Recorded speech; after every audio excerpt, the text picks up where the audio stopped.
Imaginez-vous payer sans carte bancaire ni smartphone, juste avec votre visage. C'est incroyable.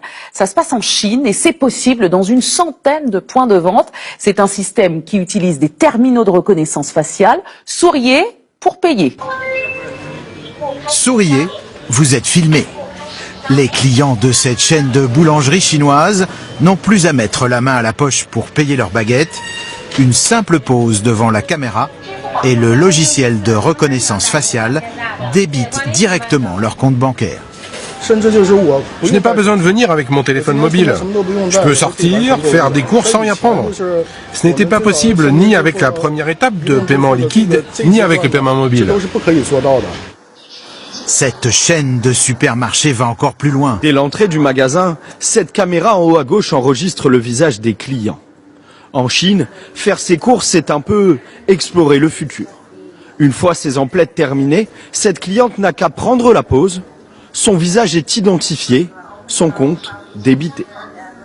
C'est pratique, facile et surtout ça fait gagner du temps. Gagner du temps et remplacer le personnel par l'intelligence artificielle, c'est l'objectif de cette chaîne de magasins. À ceux qui dénoncent une technologie intrusive, cet ingénieur répond par l'argument sécurité. La technologie de reconnaissance faciale aide aussi à protéger les clients. On peut confirmer le paiement avec son visage, ce qui est très important pour la sécurité de votre compte. Dans un magasin traditionnel, quand vous payez, on peut voir votre code de carte bancaire. Avec cette technologie, on protège vos données et la sécurité de votre compte. La Chine se rêve en leader mondial des hautes technologies. Le paiement par reconnaissance faciale est en plein essor, déployé à travers tout le pays, le plus peuplé du monde. En Chine, la reconnaissance faciale sert aussi à l'État pour identifier les individus dans la rue.